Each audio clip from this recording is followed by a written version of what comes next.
Coming up on Mountain News this morning, plans for a project to honor fallen officers here in Perry County is underway. Also in Perry County, members of Untitled Church are starting a blessing box to help those in need. And a bill that proposes legalizing medical marijuana is now one step closer to becoming law here in Kentucky. Dedicated to Eastern and Southern Kentucky, this is WYMT Mountain News This Morning.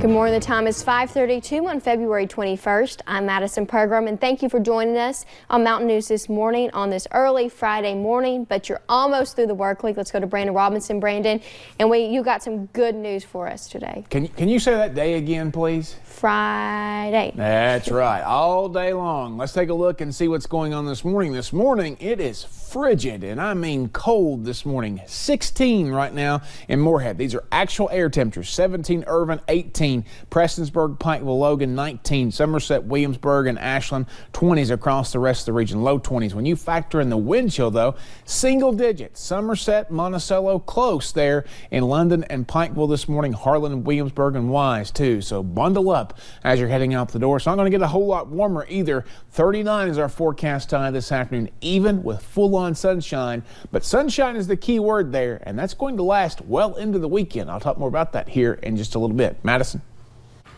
Thank you, Brandon. Well, we now have funeral arrangements for Corey Godsey. He's a 13-year-old boy who was killed in an animal attack in Knott County Tuesday night. The funeral will be on Sunday at 1 p.m. at the Hindman Funeral Services. Family and friends are raising money to pay for the funeral.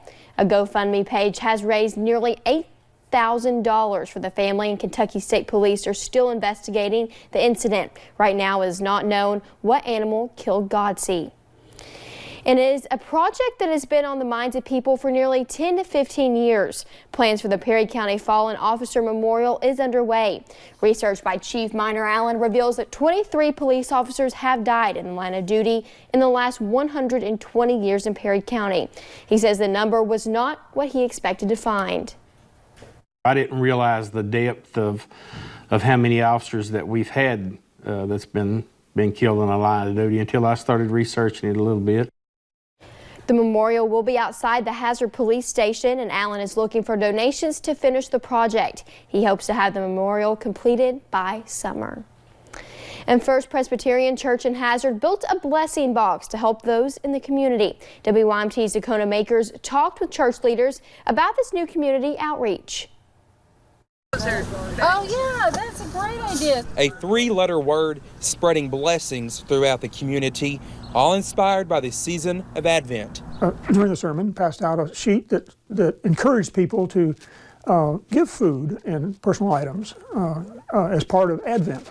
The idea coming from church members at First Presbyterian Church. They suggested that we bless people by just simply putting a box on the corner of the church. Getting the green light from the church, Lawrence Monroe got to work. I like to build things and looked online for some plans and had the materials and built it. For visiting Pastor Tammy Schmidt, it is all about the blessing. Bless those who need just something to get through the night, or even things like hygiene.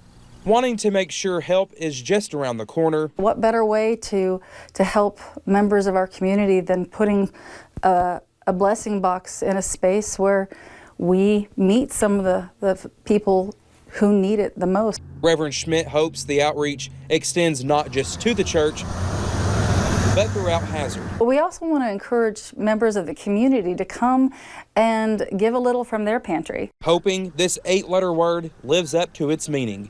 In Hazard, Dakota Makris, WYMT Mountain News. Now, the church is asking for community members to donate personal items and non-perishable canned foods with pull-top lids. And while some work together to give, others choose to take. One woman is accused of stealing steaks at an IGA in London. This is Kendra M. Walling, and police say she concealed several steaks in her pants while she was at E.C. Porter IGA yesterday. An employee confronted Walling, and police say the steaks were valued at $123. Walling is facing charges of second-degree robbery, and she was taken to the Laurel County Detention Center. And a man in Leslie County has had his side-by-side stolen Sunday while he was asleep and his family was at church. This is what that side-by-side looks like. It says Daniels on the windshield. The owner is Billy Adams, a preacher in the area. He says he is still making payments on the side-by-side, but what is most disappointing to him is when it happened. You know, that's our day of worship. That's our day with our families and our friends and worshiping God in the house of God. And for something to be taken on a day that we worship the Lord and an act of crime, I'm still in awe. I'm still in confusion, and I don't really understand why. There is a $1,000 reward offered for the return of the side-by-side. Anyone with information is asked to call the Leslie County Sheriff's Office at 606-672-2200. And it was a scary situation for a homeowner in Wayne County Wednesday after a burglar showed up not once, but twice. Deputies with the Wayne County Sheriff's Office say this man, Boyd Davis, broke into a home off Aaron's Way. The homeowner chased Davis out of his house with a baseball bat. Then the situation turned ugly. Deputies say Davis returned with a shotgun. Davis is accused of pointing the gun at the homeowner through a window and threatening to kill him. A deputy discovered the shotgun in the passenger seat of Davis's car. Davis is facing charges of first-degree criminal trespassing and first-degree wanton endangerment. And street signs in parts of Martin County are being stolen, and city leaders in Inez are fed up with it. City leaders worry the thefts will cause confusion for first responders, leading to possible life or death situations. Magistrate Derek Stepp says it could even be the thieves' own homes and urges them not to risk it.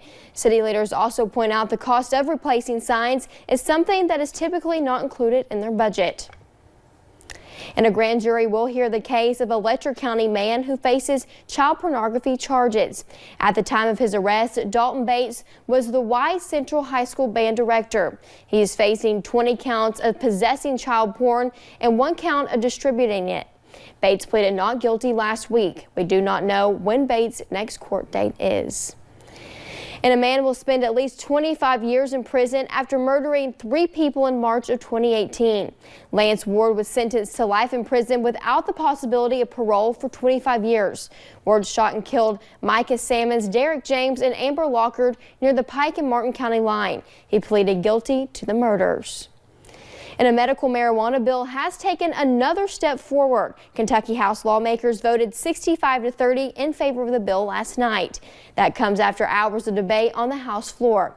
This is the furthest a medical marijuana bill has been made in Frankfort. But this proposal comes with a list of restrictions if it is passed, and that includes not allowing people to smoke medical marijuana, along with no public use.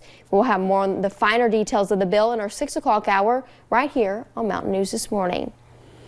And a bill that would require a photo ID to vote has passed a House committee. Senate Bill 2 has already passed in the Senate and only needs the House's approval before going to Governor Beshear.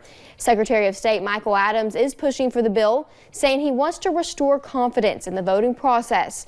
If passed, voters would have to show a photo ID to vote.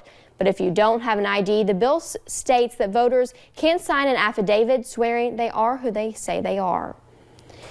And he survived explosions and gunshots, but it was the invisible wounds of war that never healed. Washington correspondent Kyle Madura introduces us to a combat veteran who credits man's best friend for saving his life and explains why Congress is preparing to force a VA to adopt a new treatment.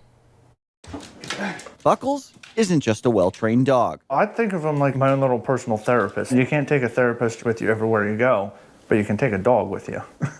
And I like dogs better than people. Justin Weideman joined the Marine Corps at 17 and deployed 3 days after 9/11, hunting high-value targets. We were going after some of the masterminds behind 9/11. Life-threatening physical injuries cut his time in the Corps short, but he remained a part of the war on terror for more than a decade.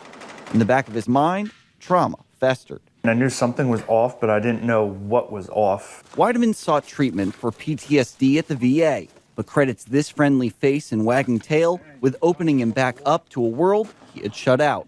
I would say he's 95% of getting that back. I used to be on 28 pills a day. I'm down to 1 as necessary per week. It can cost nonprofits $40,000 to raise, train, and place a service dog like Buckles. The VA covers those costs for some conditions, but not those who suffer only from PTSD, despite strong medical evidence of the benefits for patients like Weideman. Anybody that's ever had a dog understands that bond and how it can make a huge difference. A bill written by Representative Steve Stivers would force the VA to help place dogs with veterans suffering from PTSD and create a dog therapy pilot program.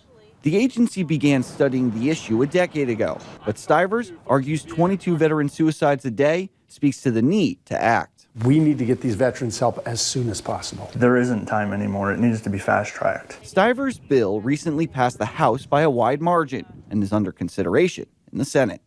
In Washington, I'm Kyle Madura.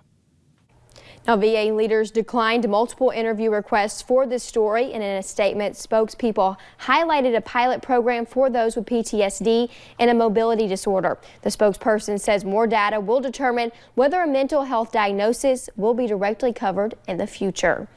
And later on Mountain News this morning, scientists are saying that recent changes in weather patterns could have a disastrous consequence for some marine life. Sunshine is the story as we head into the last full weekend of February, but our great forecast, of course, won't last. I'll track out our next chance for rain in about 3 minutes.